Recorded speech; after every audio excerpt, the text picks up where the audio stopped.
Let me welcome you all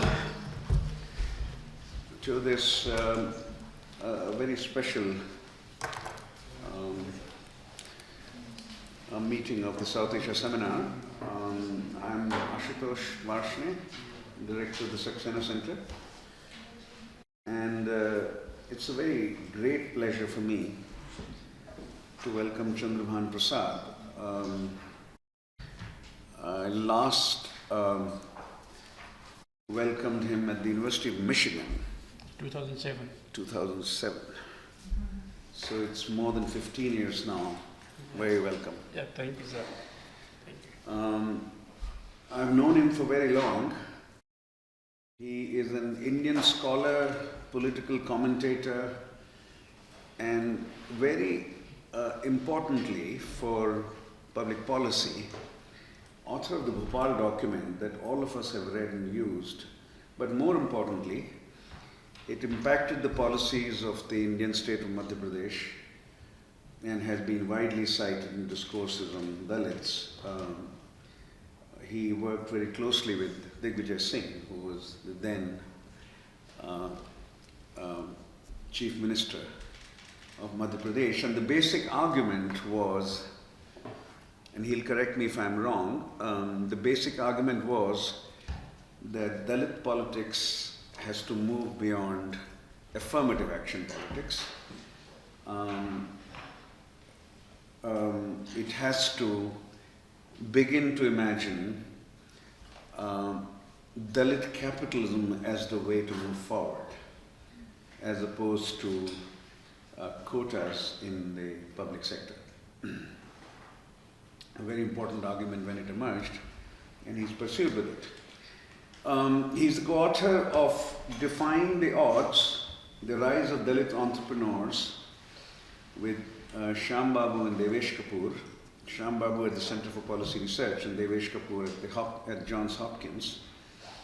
Dalit Phobia, Why Do They Hate Us? What is Ambedkarism? And Dalit Diary, 1919 to 2003, Reflections on Apartheid in India. He's also the founder of Dalits.com platform and the editor of Dalit Enterprise Magazine. His affiliations include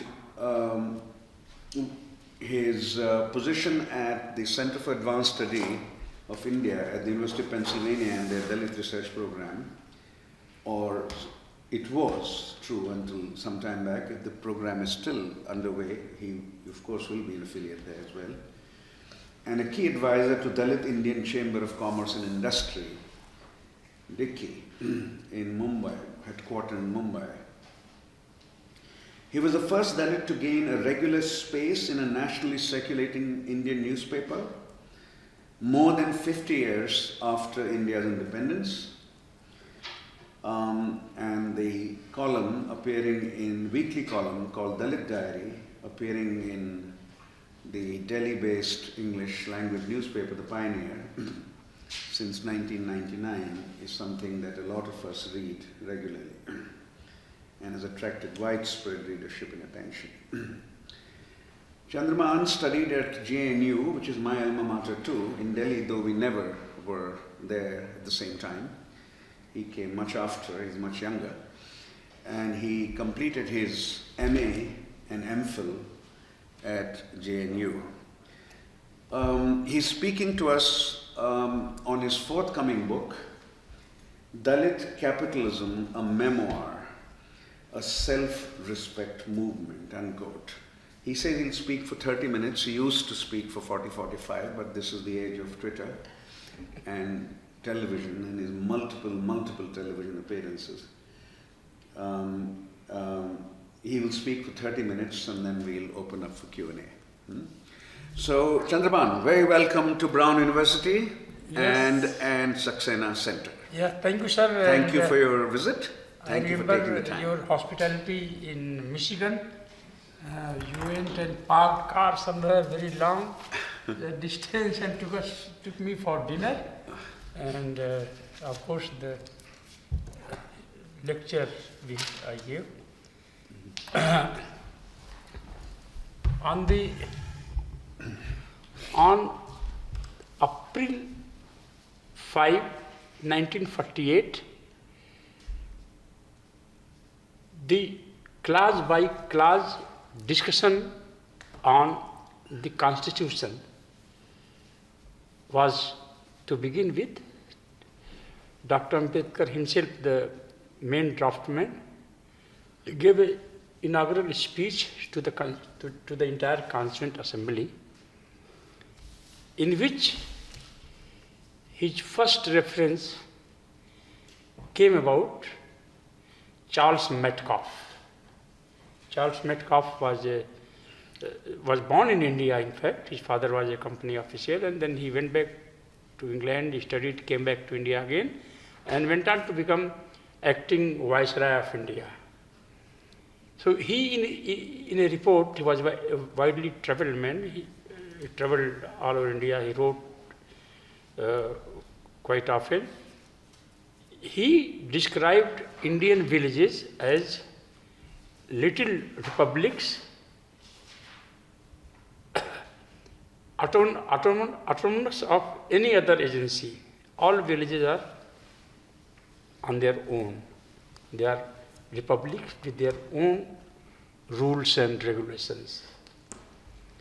Why was Ambedkar quoting him? Obviously, Ambedkar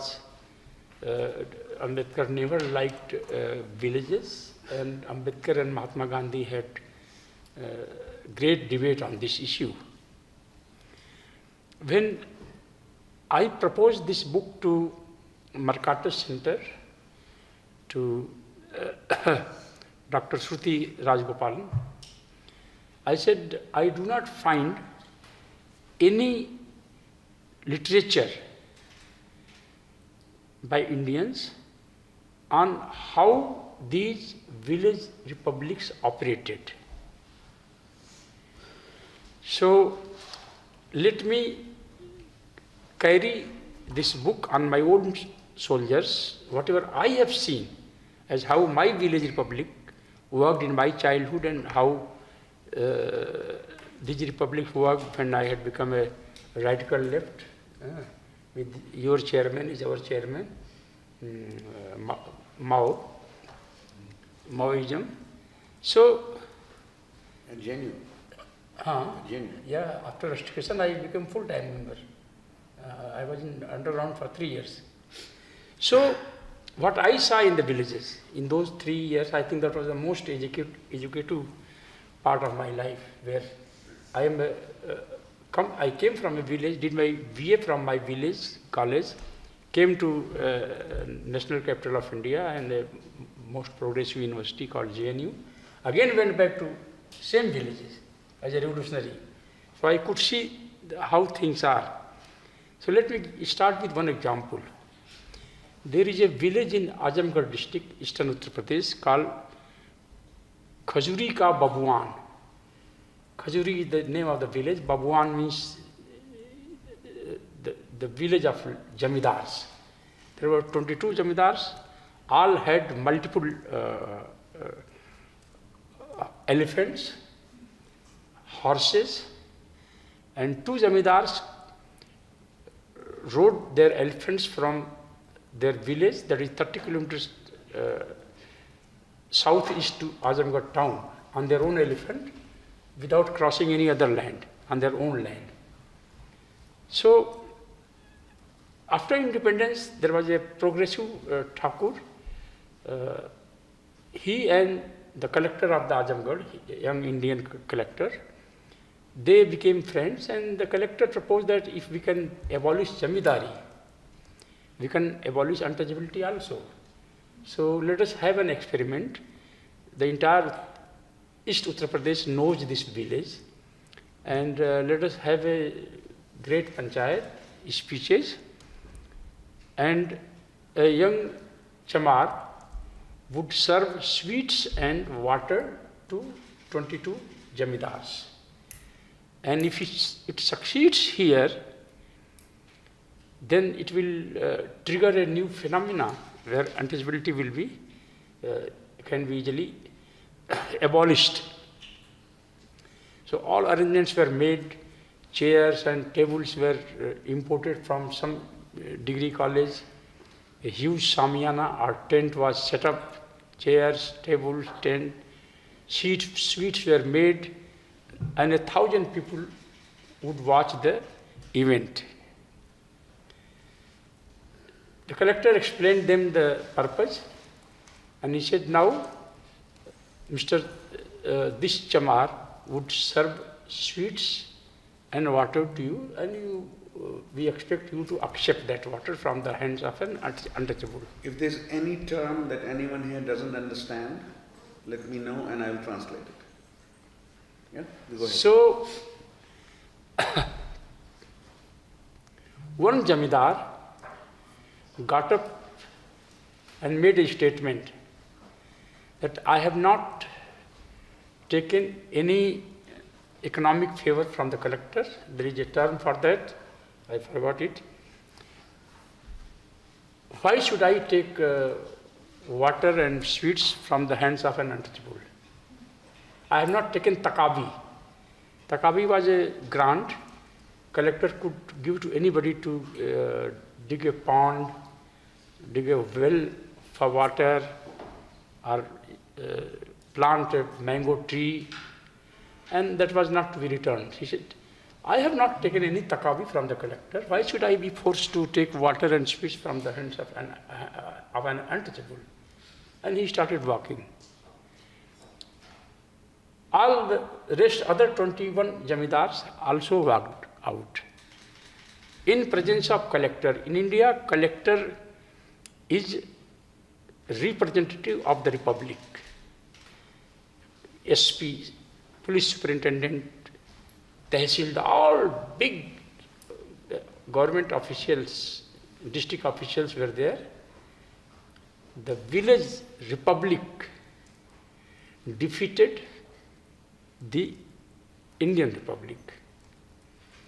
So, what these Indian village republics were, which Charles Metcalfe described, that they have their own rules of the game.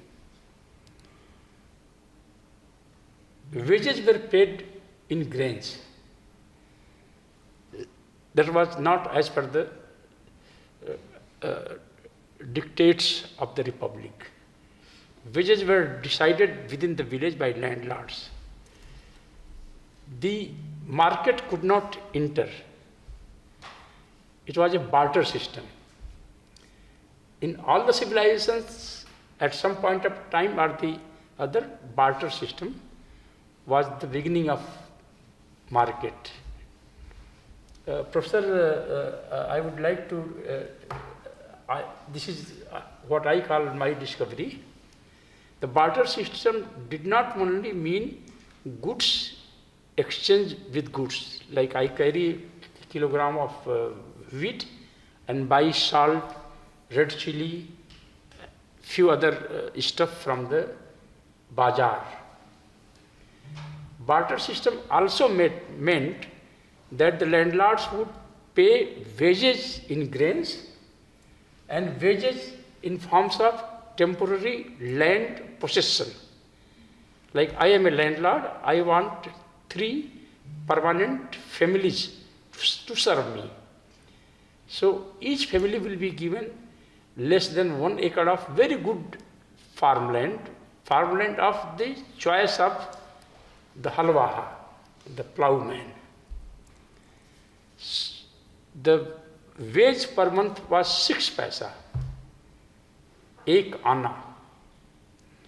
Rest on this plot of land which I have given to you, you cultivate it, grow your crop. Other members of the family, if they do harvesting, sowing, taking care of crops, they will be entitled for grains as wages. So barter system here also meant wages paid in goods. So that was all decided outside the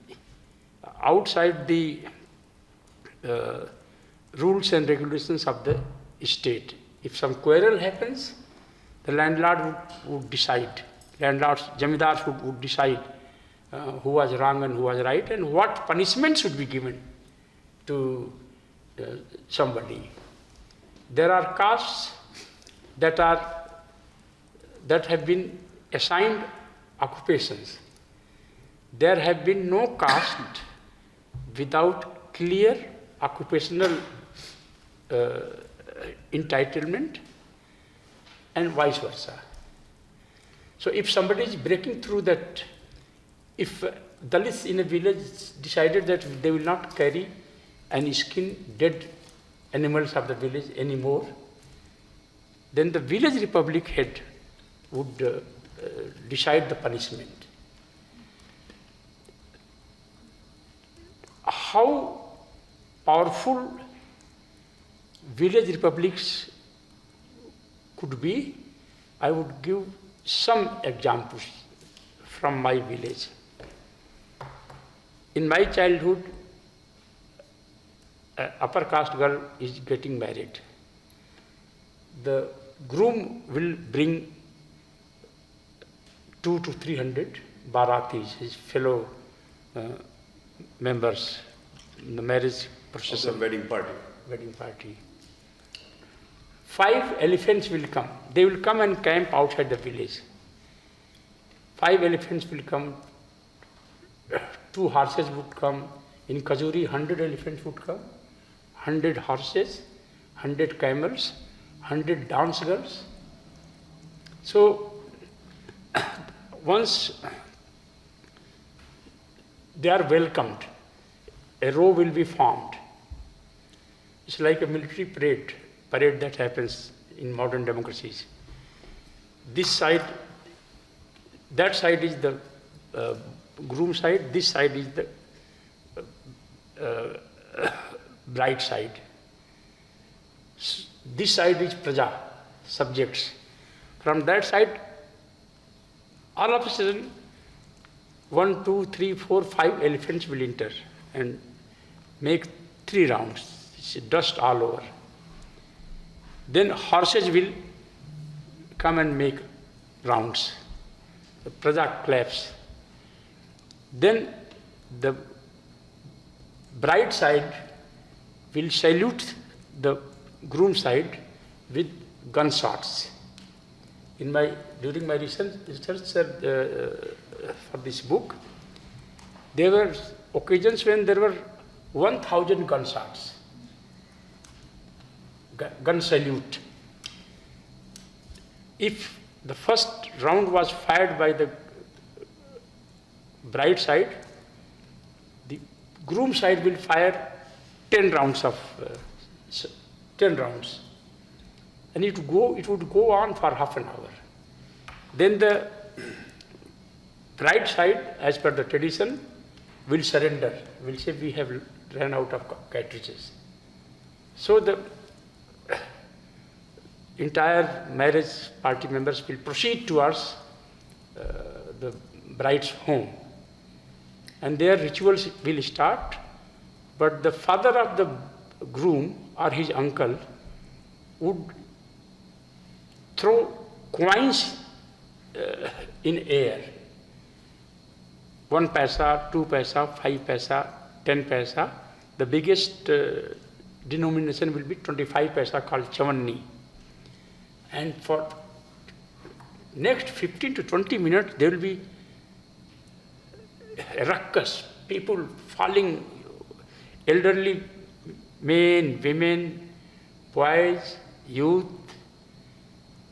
would look for those coins. Will snatch. Sometimes there is a quarrel would happen. Somebody would start beating somebody. Somebody would snatch those coins. So this is outside the state system. This is the village republic rules. And then there will be Jajman castes standing in a row, barber. Jajman caste, it is critical to understand what Jajman caste were. Like any civilization, one would need a barber to cut hair. here only a barber caste called Nai, only they will cut the hair. That has been happening for several centuries, if not millenniums. In fact, Chanakya in his Arthashastra makes mention of all these castes. So then Lohar, blacksmith, is standing by. Then Padhai, the carpenter, is standing by. Then Mali, the flower grower, his job is only to grow flowers and bring it to the occasion, on religious occasions also. Then there would be Kahar, the water man, who would carry water from the well outside the home and take it to landlord's house inside. The maids, Kahar woman would be a maid for landlords, upper caste. Sometimes in a village where there is no Kahar or any of these Yajmani castes, the bride would mean you have to give a Kahar family as gifts to us. At times, Nai, barber, will be given as a gift. The entire family will be given gift. So, these are all outside state. State is nowhere to be seen here. And then the ultimate power of the republic would be on display at around 11 o'clock in the night. For music, the stage is set. The two dance girls have come from Varanasi. They would start their music and song. Then an elderly man from the Bharat side, who would look more civilized, and he's 60, 70 plus, he would display a note of ₹10. The Paturiya, the dancer, would go to catch that 10 rupees currency. While approaching him, she would go dancing. She would not normally walk. And she would pluck the note from his hand, and she would dance in a very awkward manner.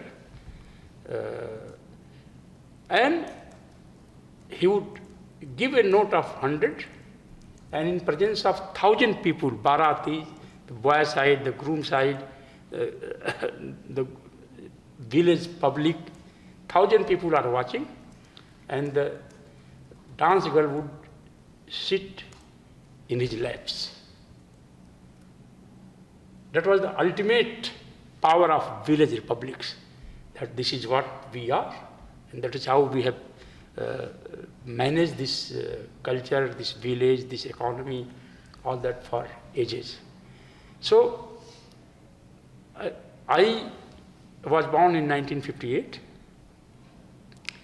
I entered class 6th in 1970.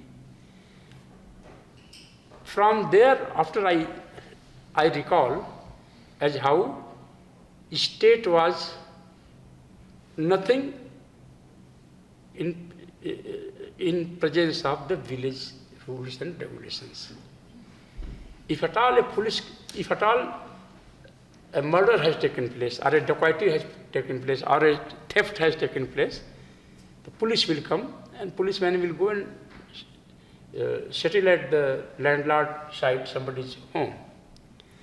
So I think I left for JNU in 1980. By that time, state had penetrated a bit into the village republics. And by 73, the 71 or 72 elections, Indira Gandhi won, a new term had emerged, and it cut across all the states, maybe not the northeast. On the schools, there is a display board, as in every school, So something happens, a notice will be pasted on the display board. So the scholarship would come from class 6th, 7th, 8th, 9th, 10th, 12th. So names will be written and then people will scramble to find out if their name was there or not. So I remember my friends, very good friends, go see your name. You are a Sarkari Damat. You are son-in-law of the Republic. In Tamil Nadu it was called government Brahmins. They are new Brahmins of the state.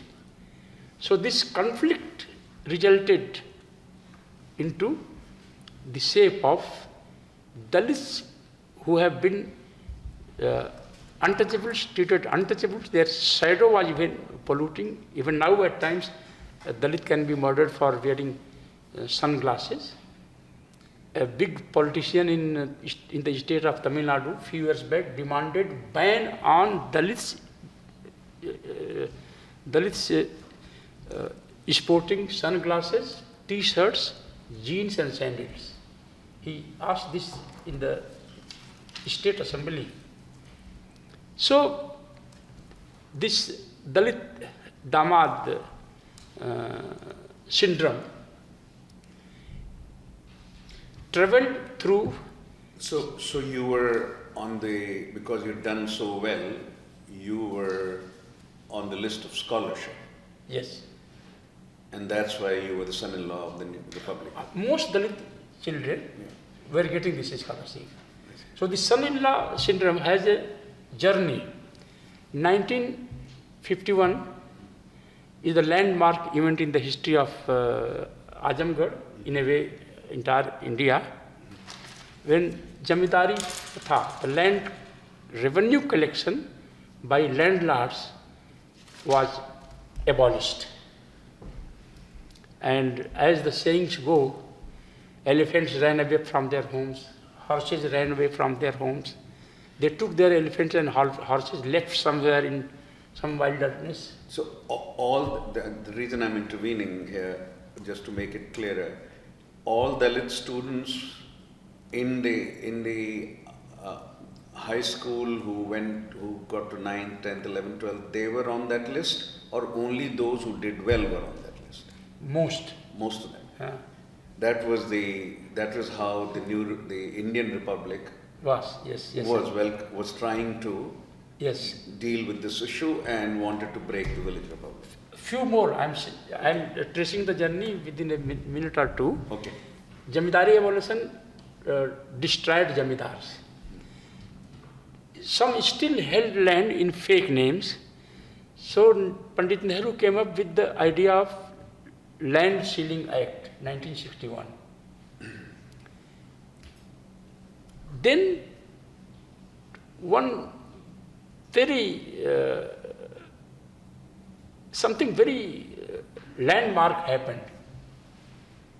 I told Pratap Bhanu Mehta, your friend, that how could it miss your attention?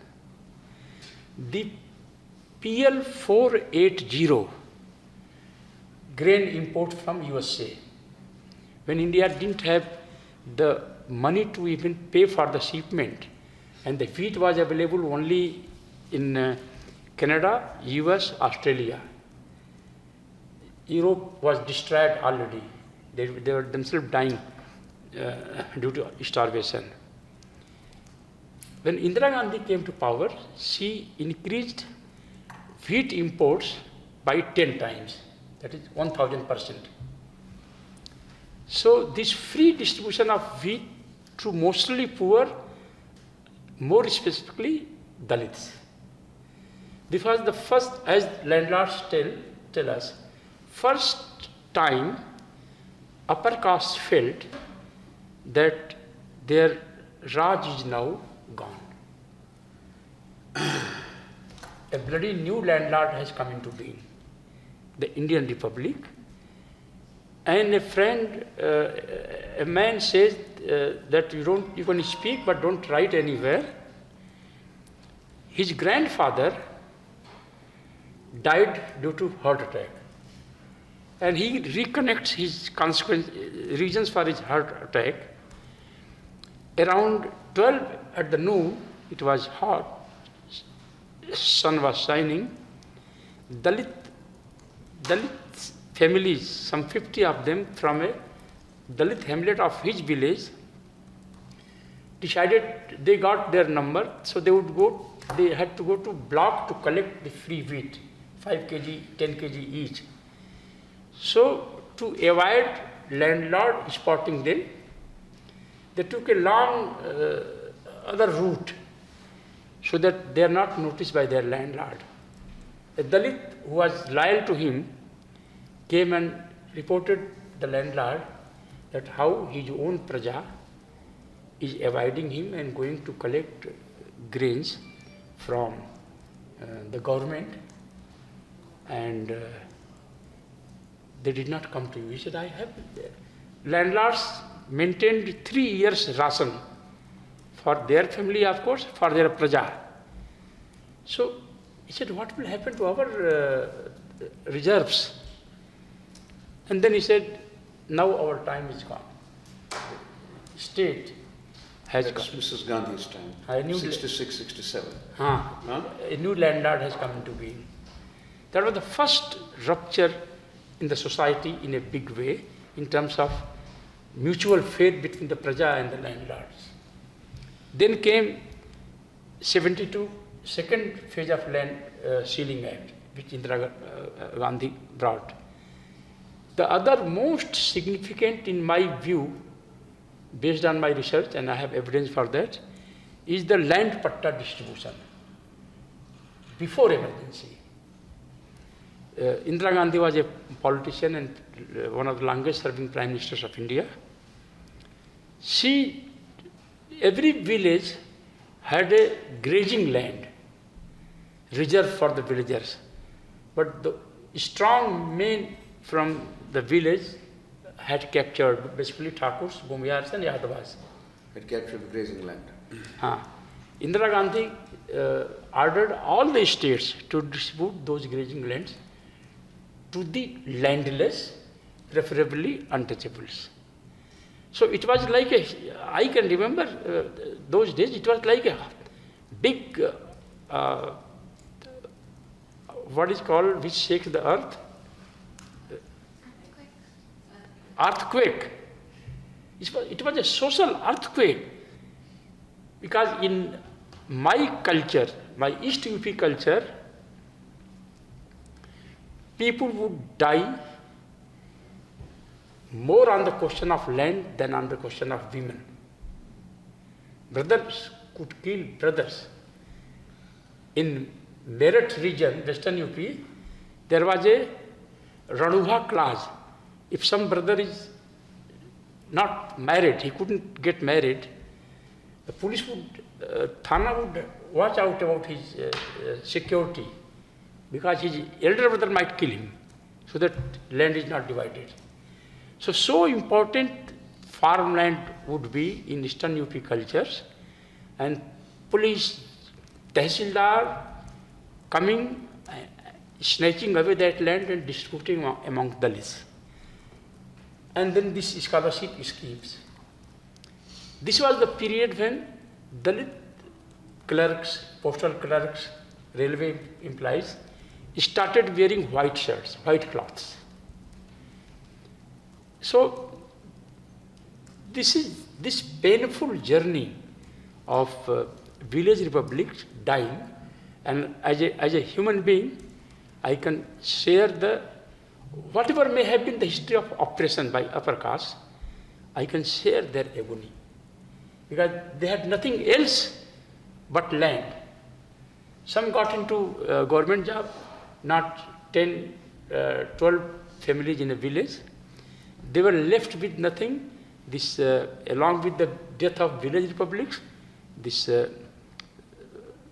barter system also ended, and the economic reforms would finish everything. So this is not documented. I keep asking academics in India that why there is not a good book on the social impact of American wheat. And the American wheat was so big that the American ambassador to India wrote a letter to the president of his time that India is a world civilization. These billions and billions of rupees are now in ambassador's account in Delhi. I recommend that, and India will never be able to return it. I most strongly recommend that please write off this check, this money. So the American president wrote off the check. It was during this period, a group of upper caste gentlemen from Bombay met Indira Gandhi, and they said that it is loss of face for India to accept this free ration from America. So there was a great columnist from Punjab, Malhotra. Indar Malhotra. I have actually written about this. Yes, you're right. Then when they were leaving, Indira Gandhi was heard saying, they are not the guys who are going to die. It's only poor will die. So all this put together people started calling mockingly Dalits as Sarkari Damad. Every regional language has some term for this. And it spread like a like corona from Tamil Nadu to Delhi, everywhere. Sarkari Damad, Sarkari Damad, Sarkari Brahmin, Sarkari Brahmin. Government's son-in-law, Sarkari Damad. So Dalits became government's son-in-laws, is the point. So, sir, then this is not written anywhere. I am witness to that, so I am narrating it as a commentator of a match taking place, a football match or cricket match taking place. Then, can I take 9 minutes? Then go ahead, please take more if you want. This is a very important narrative. Go ahead. Among Dalits, there is a saying that we are untouchables because of Manusmriti, the Manu's code, the laws of Manu. So, Ambedkar burned this book in 1927, on December 25th. And in Dalit tradition called Manusmriti Dahan Divas, burning of Manusmriti Day. So Ambedkar was asked by his good friends, who has seen the book of Manusmriti except few Pandits? Who has read Manusmriti? So when I was writing this book, so in Manusmriti there is a clause. One verse says, if there is a hidden treasure found under earth, half of the treasure will go to the village Dwij, the upper caste people with thread. Half of the wealth will go to the state, to the king. In the same Manusmriti, it is written, dogs and donkeys will be the only wealth of untouchables. It further said lower caste, that means it included even Sudras. If they are found making wealth, building wealth, it is the duty of the king to confiscate that wealth and throw them out from the country. So a good friend of mine told me, Mr. Shyam Babu, that unless you prove that Manusmriti has impacted lives of upper caste people as well, this imagination of Manusmriti ruining Dalit will not be acceptable to the academia or to the serious thinkers. So I had to prove this, and then one day I am fond of Tulsi tea. So now there are cups, glass cups in the market. So I have my childhood friend, my school days friend, Mr. Dalit Tripathi, he now lives in Chhattisgarh. I sent photo of the tea to him. He said, I said, guess it. He made 2-3 guesses, he was wrong. I said, it's a tulsi tea. Tulsi tea? You are boiling tulsi? It's Vishnu's wife, Lord Vishnu's wife, Tulsi. I said, where written is that? He said, read any Shastra. I said, where, which Shastra? He said, read Manusmriti. Then I went to the index for, I think I spent 10 days and got an assistant to see, to find out in the index and write the page numbers, verse number about garlic, onion, cow dung, cow milk, cow ghee, other items of Haman, Surya Namaskar, sun salutation, Tulsi worship.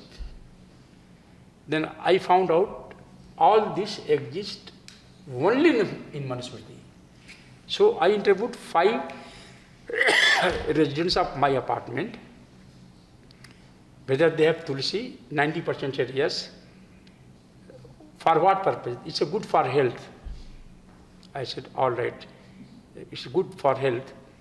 Do women worship Tulsi at the sun rise time? They do. Would you Tulsi be in English? Anyone? Huh? Basil. Basil? Holy basil would be Tulsi? It's a holy. It's a variety. Okay, holy basil. Tulsi is Tulsi. Okay. It's used holy. So. You eat it at the festival. Yeah, you eat it at the festival. Yeah. No, I know what Tulsi is and I know what holy basil is. I didn't think it was the same thing. Anyway. Yeah. So, okay. I interviewed 5 of them. They said, yes, we do Tulsi Puja, sun Namaskar. Then I interviewed 5 intellectuals from East UP and UP and Bihar. Then I went back to my village. I spent 5 days in 5 villages through my contacts overnight to watch whether in the morning elderly women are lighting lamp for the Mother Tulsi and worshipping it.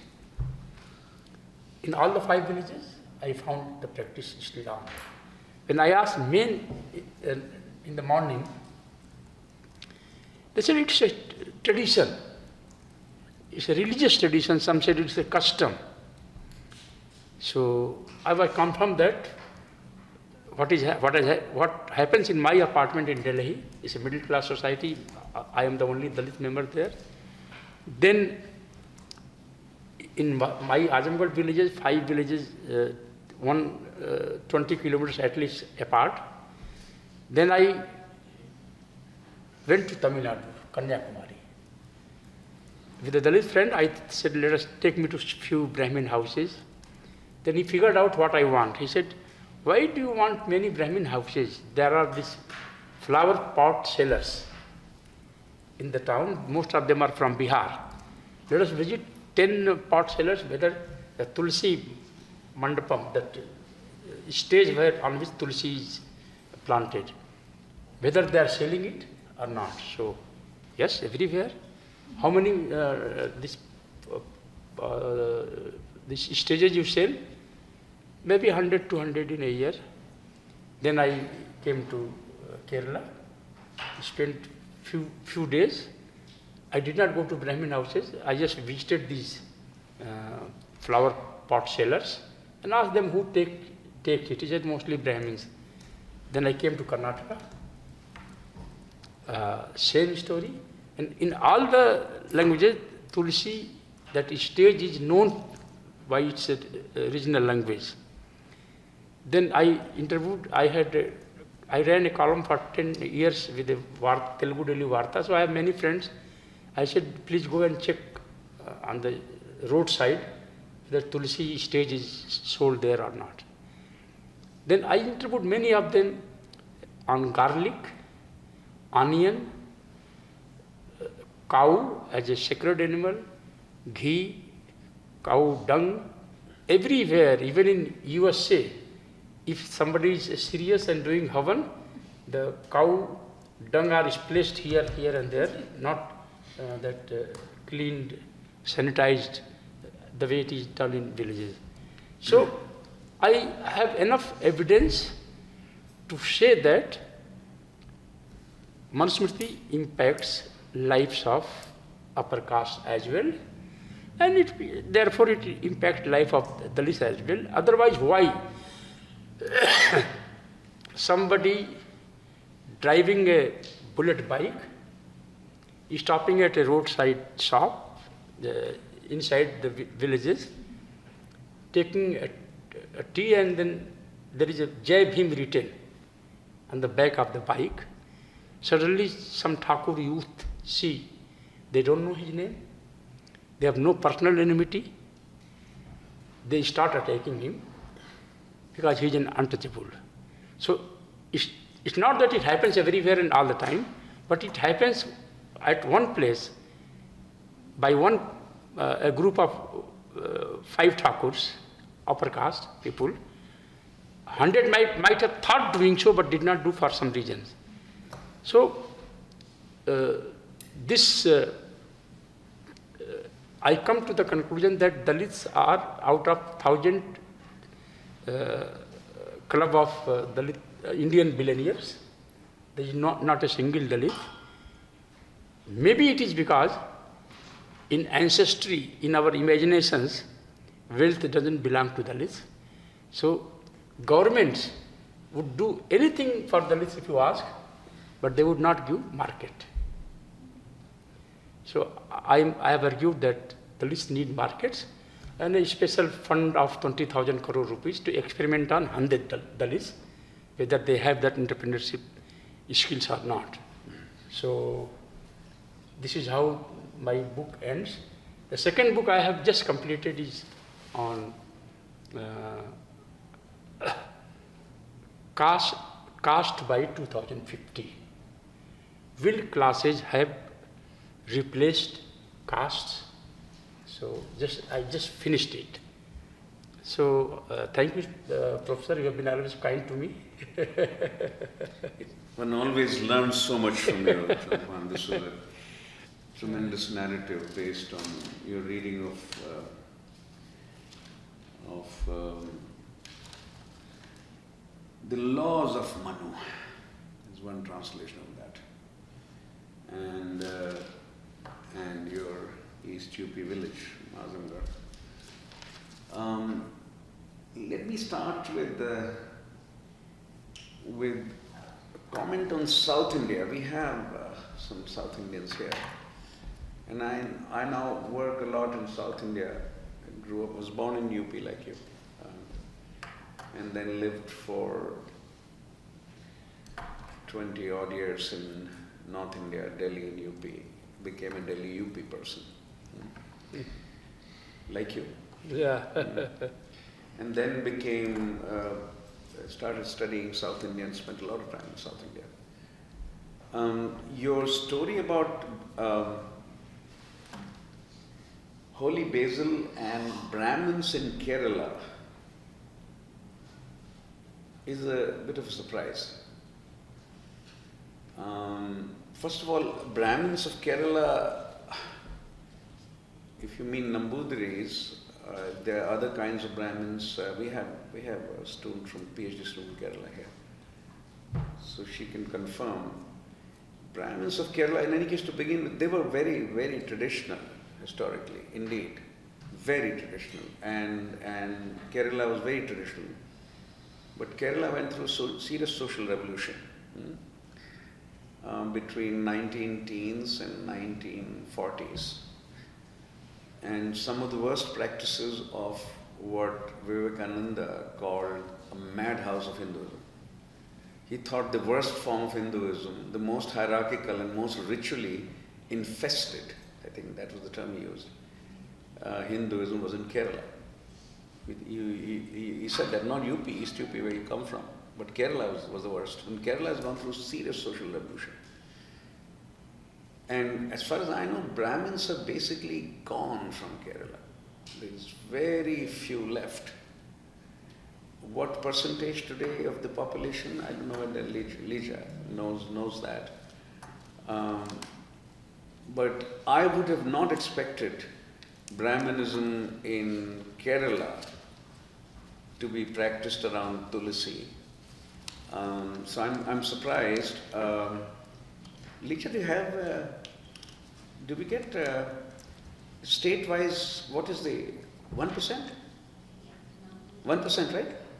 Other Brahmins would be another 1%? I know only one kind of Brahmin in Kerala, Nambudris. So you're talking about 1% of Kerala being served by these flower pot sellers. In that, sir, please remember, nobody thinks that they are practicing caste or they have read Manusmriti. Yeah. It is our custom. So the one way to talk about it is that in every society or and also polity, you develop what is called the institutionalized common sense. This is how things are done. Yes. Necessary. This is how things are done. It takes time to change the institutionalized common sense of social life and political life also. I am not so sure about economic life, which I always had, not under the caste system, but had generally much greater mobility than political life and social life. So you witness this in Kerala as well, yes. which is the surprising element here. And in the Kerala, this the other the Kshatriya type caste. Nayars. The Nayars are some Nayars widely view themselves as Kshatriyas. So even communist Nayars will have this Tulsi Pujan. I see. Okay, let's open up for questions. And this was a very moving, ethnographically driven, but not only ethnographically driven. There is reading of Manu also here, which informed, and a lot of travel around India. So, what are the questions that come to your mind? Aditi and Arushi, we start with. Okay. Let's start with Aditi and then come to Arushi. Yeah. Can you speak into the... Into this? Yeah, we are being recorded. So if you switch it on, it Hello? should be on 0. Hello. Yeah. Thank you for this, sir. I think we have discussed a lot of the questions that I had during our lunch, but I wanted to understand two things. One, how do you think... Be louder, please. Yes, between education and investment into capital formation, which one do you think is more emancipatory, especially for our people in villages? Because from our experience in Bihar and UP, the education that Dalit kids are receiving is not as good as in other parts of the country. But is this the case when it comes to capital ownership too? Is there differences across states that you see that Dalits in Tamil Nadu have better chances of owning the capital compared to Dalits in Bihar? Or when it comes to people themselves in these villages, what do they think has been more important for them? Is it access of education or access to opportunities to invest in capital formation? See, no doubt So education. let me summarize that for everyone. Because she was speaking quite softly, so I don't know whether you heard it. Huh? I didn't hear. Oh, okay. So the question is, will education be the liberator of Dalits, or will capital be the liberator of Dalits? Is basically the question. And there are regional variations of the question, but conceptually that's the question. Yes, sir. It is, of course, education is a big liberator. There is no second question. But, sir, as by these 3 years travels in Azamgarh villages, tells me that the most effective tool of Dalits emancipation is migration to cities. And Migration to cities of any size, or the bigger the city, the better? I mean, generally industrial cities. See, that is also Ambedkar's claim, Yes, that city will be the site of liberation. yes. And tell me why. You know, So you're adding a third category, education and capital is what she asked. You're saying migration should be added, third category. Migration. the biggest category, Biggest category is migration. migration, not even education. Tell us about how do you think migration is a liberator? See, when we did the study for Devesh Kapur Sahab, we did study all the Dalit families in 2 blocks of Uttar Pradesh. Till 1990, we asked villagers, when Rajiv Gandhi was assassinated, tell us your status at that time. So, Halwai Pratha had not ended. 32% reported that yes, in this hamlet, 32% Dalits are tied to landlords. And when they say 32, That the term you're using is basically tenancy, right? eh? In agrarian political economy, it will be called tenancy, but not tenancy with a lot of rights. It's Tenancy. a serfdom, more, Serfdom. yes. Serfdom will be then all the produce of that land was taken away by the landlord or it was shared? No, landlord, Halwaha, the plowman, Yeah. will produce everything for the landlord on his field, Yeah. on landlord's field. Yeah. And that is considered to be semi-slaves. Not even semi-slave is a altogether different thing, but it's a praja. They are dependent on the So that's a subjecthood. subject. Slavery means you're bought and sold by Yes, the owner. yes, yes. Yeah, that's why I'm saying. The person is bought and sold, not Yes, just the yes. produce. Yes. So this 32% family reported.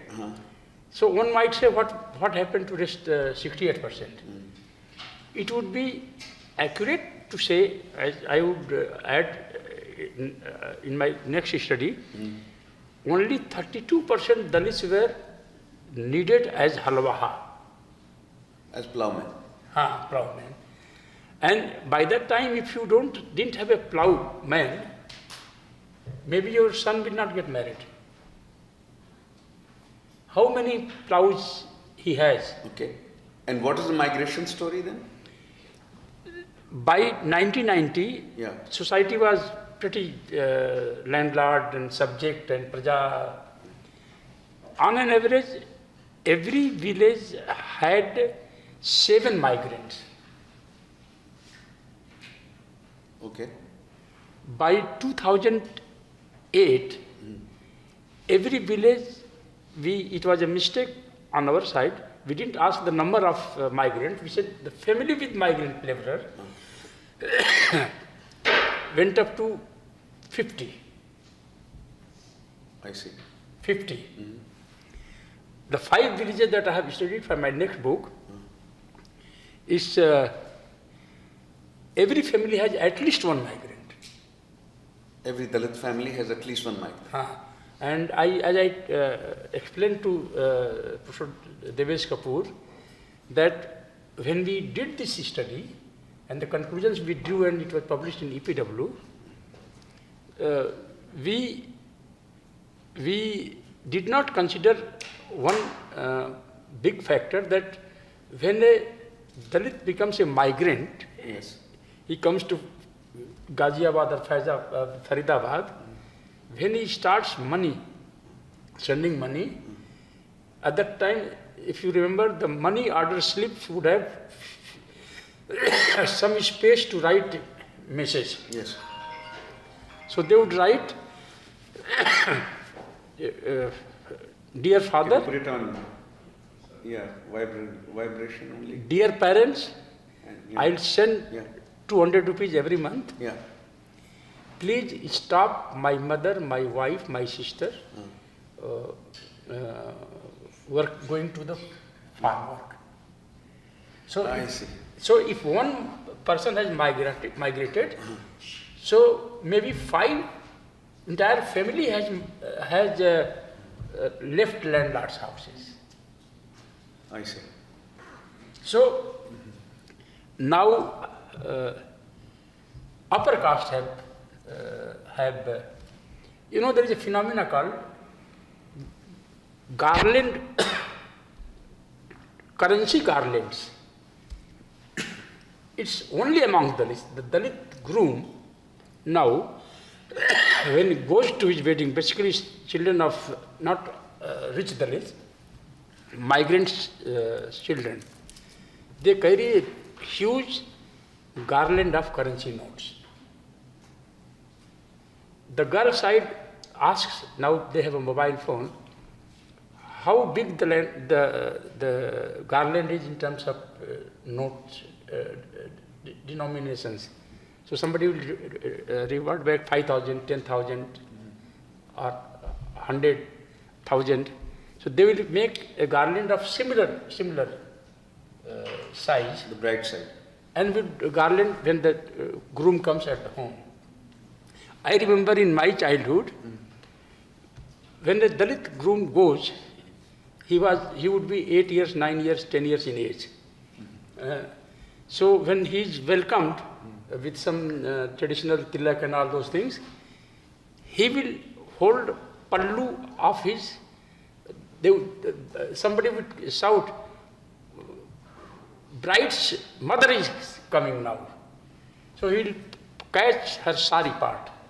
I will not leave unless she gave 25 paisa, chawanni.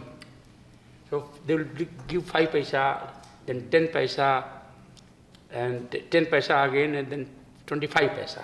And now we're talking about 10,000 rupees. Now. Huh? Yeah. That's the difference you want to draw. Yes. And a whole lot of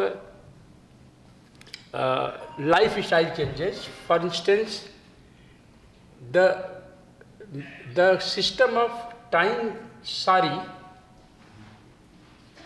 in Phufti method. Phufti. Dalit women would not dress their saris beyond knees. They would not wear petticoat. And they would wear sari because they have to work in the fields, and then they would tie it through a thread.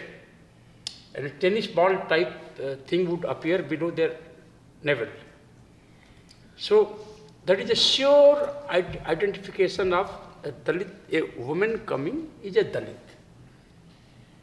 That has ended. Now they wear sari the way mainstream does. With the petticoat, right? With petticoat. Rather than a Yes. string.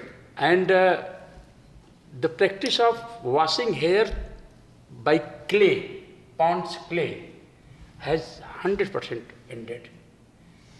The practice of washing cloths by ray, that yellow salty mitti, has 100% ended. And Dalit women going to market without slippers is unthinkable today.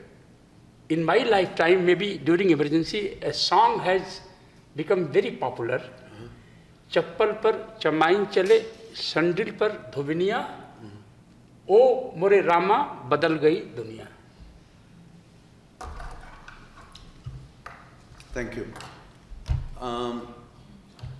Arush is next, and then I think Bhanu. Yes. So, thank you for this. Can you speak into? Yeah. It's on. It's on. Yeah. Will you be as soft-spoken as well? I'll translate it, not to worry, but bring it closer to you. Okay.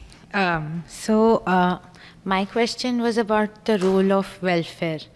Like you said, during Indira Gandhi's time, when the PDS grain started coming to the village, that was the first time that the state appears in the rules of the village republic. So now, instead of getting grain from the landlord, you can get grain directly from the state. And so that weakens, that shakes the ground a little bit. So my question was, in today's time, how do you see, what is the role of welfare? Is there a role at all? And do you think that is also one agenda that one should continue pushing towards liberation. So fourth point has been added here.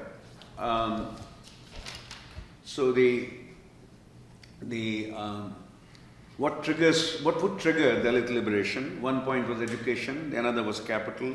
He added migration to it, and the fourth point that has emerged is government welfare, state welfare schemes. What is your comment on that? It's see, in the age of collective lying, when the entire intellectual class, political class start lying collectively, it is very difficult for a person like me to honestly respond to the situation. Of course, state's role nobody can deny.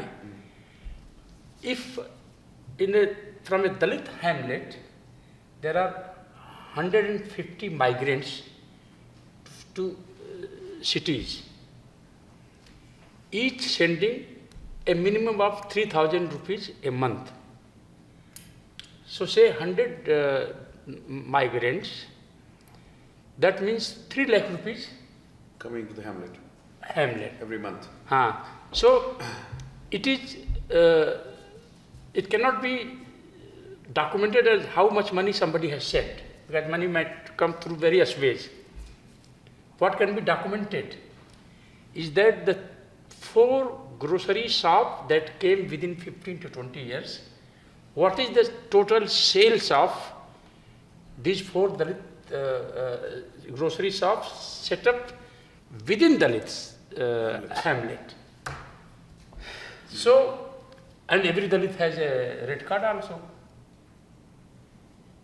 So, how do you explain a phenomena? I told Montex in Ahluwalia in presence of, Dr. Manmohan Singh, I said this midday meal scheme, Narega, and this red cards is a disaster. So, if the Dalit Basti has sales of say 3 lakh rupees a month, and every Dalit has a card, how do you explain? So, in other words, you're saying migration and the remittances are much, much, much bigger than welfare can achieve. The welfare... Government welfare is you're saying a pittance. This is a very small. Very small. Small liberator. That is not my concern. The concern is that this welfare the welfare initiative is corrupting people also. Those who have gained ration cards and all that. You come to my village, our entire Uttar Pradesh, drive from Ghaziabad till Ghazipur in any season, just leaving just harvest season, if you can point 1 meter of land without some plant, so where do the Narega workers work? My cousin brother has that PDS shop. So my real brother, elder brother, he was a police officer. Because of him, I came to JNU. He died in 2019. So I was in village for around 20 days. So I asked, these people are standing to grab their wheat, but boarding 3-4, none has a bag. How do they carry? He said, no, they in cash. Then I said, when you bring from this block the wheat for distribution, where do you keep that huge amount of grains? There also I in cash. So he's commenting on the basis of his ethnographic knowledge about one of the greatest welfare schemes that India created, which was the National Rural Employment Guarantee Program. For 100 days, one person in a family would be guaranteed 100 days of work per year. And he's saying that's not as effective and much of it is maybe ineffective, but anyway, I think he's saying that not as effective as migrants leaving their village, coming to the city, earning money and sending remittances home. That's market-driven phenomenon. That is another way I think he wants to say that capitalism is much better. Capitalism combined with migration here. Yes. I think two things. Yes. You're saying capitalism combined with migration. Because without rise of capitalism, there would not be expansion of migrants economy. won't get their employment Yes. in the private sector. Yes. In the private sector in the city. Yes, I was the first to Make this write against government's decision to levy this huge 3% charge on the annual income of big capitalists. What is called that? Yeah, corporate social responsibility. I CSR. said, why are you punishing Dalits liberators? I see. This is a very interesting one. Let's go to you. I'm Chinese. Okay. Yeah. And can we go comment? So basically, you talk about the Chinese model, right?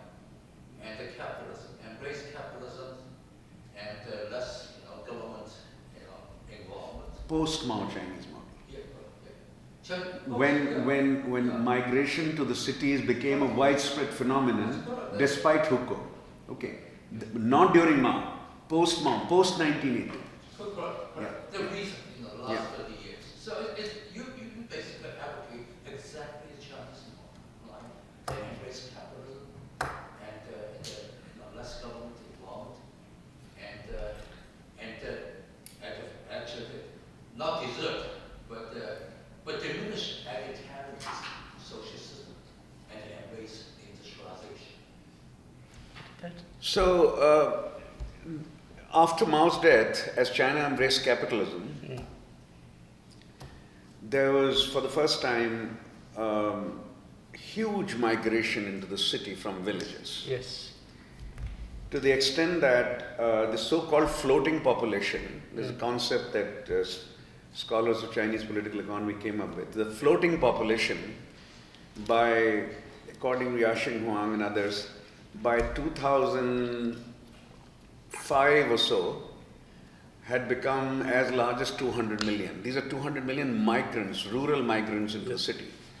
So if I take you, let's say, to Shenzhen, which was the biggest example of a city which received, every time I have been in Shenzhen, every time I go to a restaurant there and I ask people who are serving you, where are you from? All of them are from villages. Right? And the city restaurant has become the way they have acquired an income, and a lot of it, a proportion of it goes back home because grandparents are at home. And sometimes a child, after a new marriage between two young people who are working in the restaurant, right? The child is also sent to the grandparents to be raised. And what supports that primarily is the migrant earnings going back into the villages. Exactly the same in India. Yes, I think he's saying yes. This is he's saying yes. This is a model that can liberate. You're talking about village workers and villagers in general. He's talking primarily about not villagers per se, but Dalit. Basically, the transition from egalitarian economic model into industrialization. Into urbanization in particular. Industrialization to where the capitalist Yeah, in the case of China, it was urbanization and industrialization went together. It is argued now that low-end manufacturing in India will not be easy, virtually impossible. So some other model has to be figured out. Urbanization, yes, but it's not possible to create those low-end shoe factories and textile. Everything I'm wearing is made in China, actually. Or maybe 90% of what I'm wearing is made in China. And that was all produced between 1990 and 2010. Now it's moving, 2020, let's say. And now it's moving towards high-end manufacturing. Raghuram Rajan is about to publish a book that I reviewed. Is arguing that is not the way Indian economy can go. The possibilities of low-end manufacturing are gone. Anyway, yeah, but you're right. He fundamentally agrees with you. No, the other factor is that is what I am calling, and it may not be acceptable by in academics. Migration and then money back home is one factor. The other factor is the new civilization that new economy is creating, which is creating a civilization where everybody is anonymous. That would be in the big city, right? Not small city. Small city also. Even if, yes, in Ghaziabad, for instance, who knows which worker which comes from which caste? This is also an Ambedkar argument. Yes. It is an Ambedkar argument. Yes. City provides anonymity, village doesn't. Yes. In the city you cannot tell because Dalitness is not inscribed on your face. It's not a racial feature. Or in your hair or on your nose. Right? It's not a racial feature.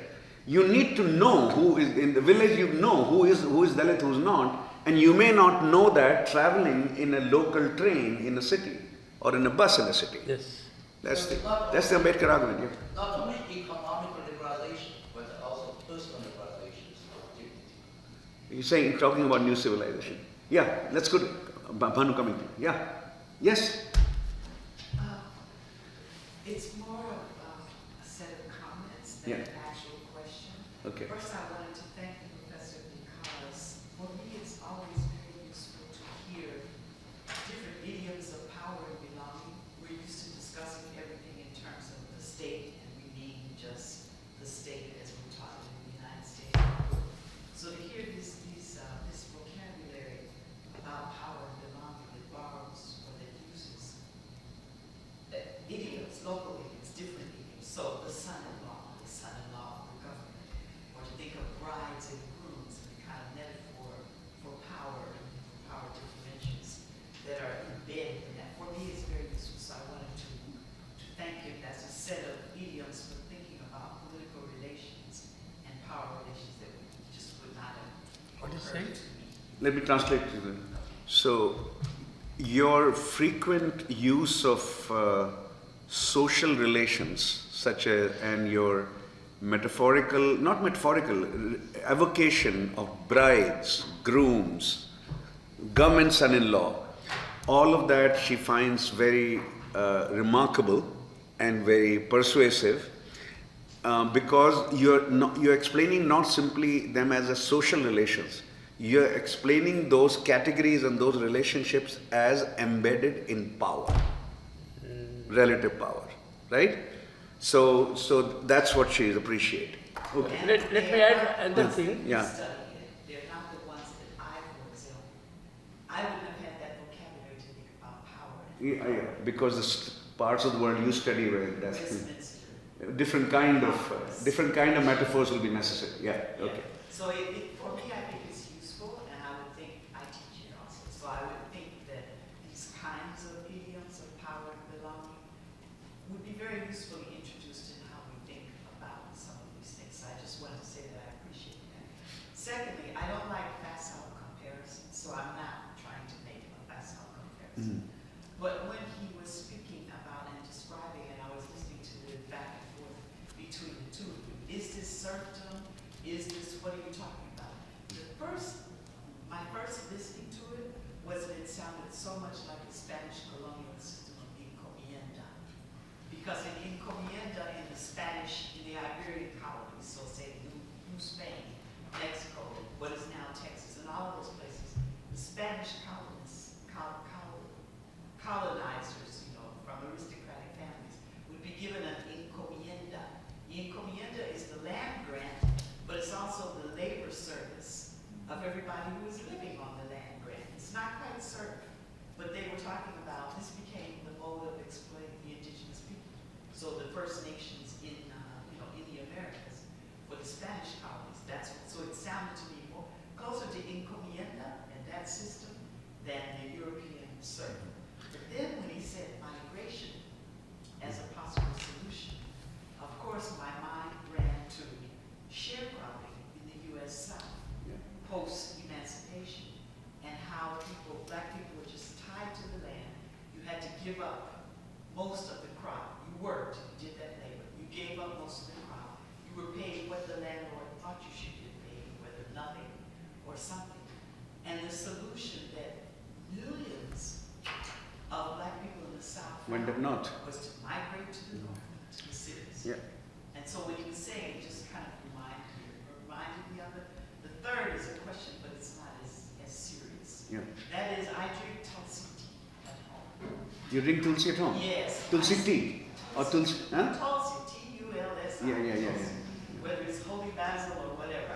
My son sent it to me during COVID lockdown to boost up my immune whatever.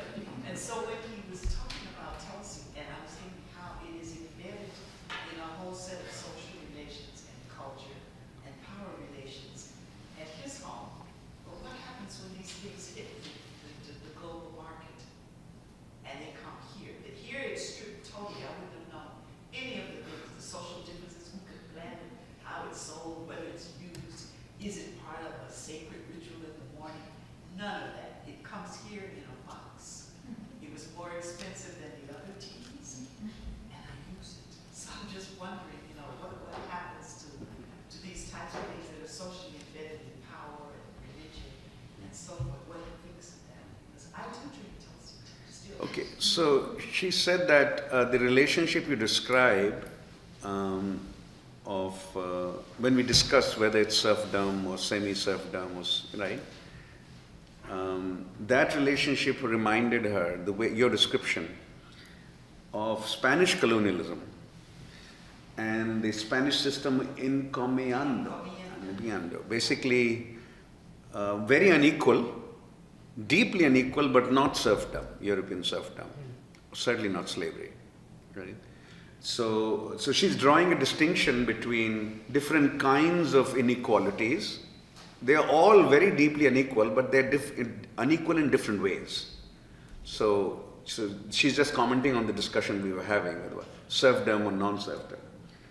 Migration, she said that when the southern blacks were basically rural, and I've been studying this period and looking at data very carefully. So basically around 1900, between 1900 and 1910, the great migration of rural blacks into American North cities began. Chicago, Detroit, right? Mid-state, New York and all that. Yeah, but a lot of it because industrial development was absolutely beginning to bloom in Michigan and Illinois, right? Chicago had become the second largest city by 1900. Chicago is a very small city when Abraham Lincoln is elected to presidency. It's very small. Actually. Chicago was incorporated in 1837 with 5,000 people. It's 2 million plus by 1900. It is second only to New York. LA comes much later. Los Angeles is a later city. Okay. So she says that this huge migration to Detroit, where the car industry started coming up, or Chicago, etc., was there where the migrants going into city, were they sending remittances? The important thing is No, the whole families were leaving, right? in ways, but the important thing Yeah. that his presentation reminded me is most of them were escaping shared property. Yes. So that arrangement of the landlord on the land, you must work on the land, you get this small portion for yourself, he determines how much, how little, or whether. And the outlet, the escape for that was not just to keep working, or even go to school. The escape was leave. Most rural blacks were sharecroppers, what we call in agrarian political economy, sharecroppers. So certain share of the crop they might get or might not get. Defined as sharecroppers, and the landlord decides what share of the crop they'll get. So that's Madam, let me add, in my freedom meter, how free Dalits are in a particular village. So in that freedom meter, there are several indices. One of them is how many in this Dalit hamlet are 50? How many are have diabetic? Are diabetic? Say more. If 20 members, individuals in this Dalit hamlet have become diabetic, Yeah. that means this is first ever in the history of this village, some Dalits have got leisure time to play cards. And they are not There they are not working on land. On anybody's land. On anybody's land, and they have now migrant earnings coming. So remittances coming, and they are playing cards. This is scientific evidence. So the liberation comes with a negative feature. Dalits becoming diabetic for the first time in history. Bhanu, this is the last question. Yeah, and we can pursue the conversation over this. thank you so much for your time. My question is really the puzzle that a lot of us are struggling with, and I think you alluded to that. So, in your formulation of what can be emancipatory to Dalits, you're talking about migration to the cities. And the question that I have had for the last few years is, there is increasing evidence to suggest, spatially, Indian cities are more segregated than what, at least the data suggests, that Muslims, Dalits are primarily to be found in informal slums, shacks, than other upper castes or Hindus. So spatially it seems to be the case that cities are no different than the villages. Where I find a little, I find myself searching for answers on the cultural aspect of it, which you have pointed out. There were cultural representation, everyday production of culture in villages, discriminatory. But do you have any insights to tell us that are there different reproduction of culture happening in the cities, which are in some sense the people who are studying discrimination or studying segregation in the cities are completely missing out? Because it seems to be the case that spatially the cities are reproducing the rural, but perhaps culturally, which we are not able to measure, or we are completely even wrong in thinking or measuring it. It's perhaps experiences like yours which can be articulated. But no, Bhanu, but he's adding one more thing. You may say, and rightly, because of how much he was working on urban India, that even urban India is segregated for Muslims and Dalits. Yes, it is. Huh? Whether as much as village India, I think that will require a comparison with village India. And you'll have to have some index of segregation, right? No, but he's adding money to it. Even if it's segregation in urban India of Dalits and Muslims, you're saying that they're richer and they're sending money back, which is not the case with original rural segregation, because Dalits were not only segregated but desperately poor. He's saying they're not desperately poor in segregated neighborhoods of cities, right or wrong? Sir, I had, in my first meeting with Montefiore Alvaria, I had a big fight with him. Good. I said your parameters of measuring poverty is the calorie intake. So I said, I have this 100 gram of orange juice, it has 55 calorie, 200 ml. This 200 ml of sugar cane juice that I had carried, it has 180 calorie. And the jackal meat, its calorie has not been measured. So many things that poor eat, their calorie has not been measured.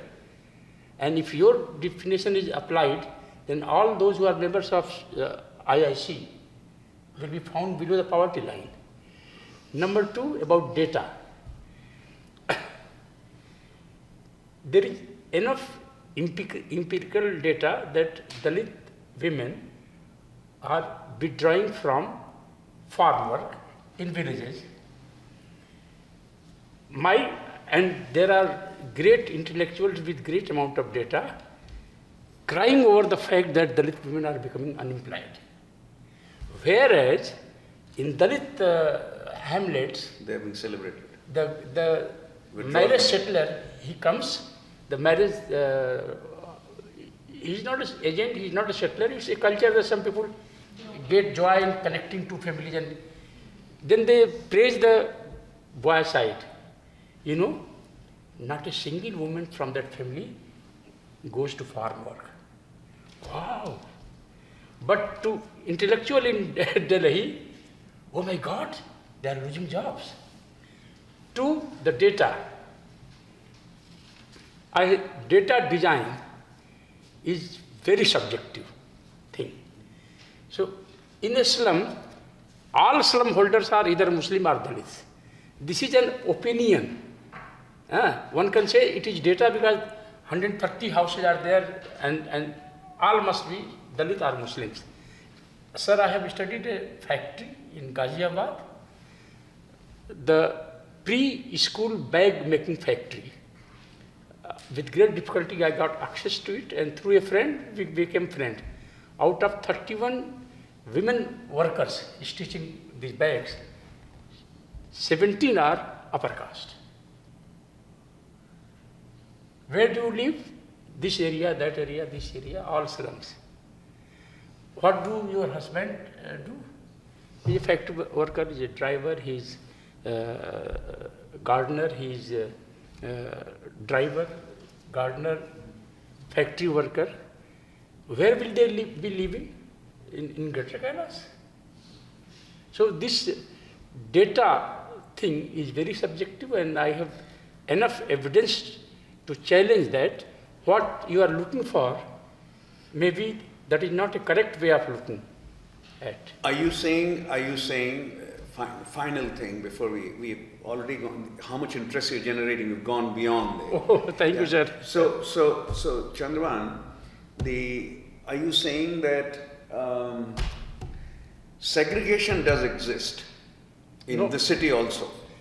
It is a class segregation. It's a class segregation. Yes. It is not a caste segregation. Yes, I have 100% proof for that. So the more Dalits are in the poorer class, the more they will be in the slums. And you're saying if you manage to make some money, you will leave that. Class society is possible only in a market economy. And in a market economy, you can buy status. I was dropped by a Dalit from Boston. He drove a Mercedes. He has a BMW car. So, living in slum may not be necessarily a very bad thing. One generation of Dalits will have to undergo the slum life. So, the very idea of, oh my God, living in slums, no water, no toilet, no. They prefer this slum than open society, open house in villages. On that note, let's pursue the conversation outside. We have a reception. We have a chai and samosa reception for you. Join in there. But Chandra Bhan, thank you very, very much for remarkable enlightenment. Remarkable.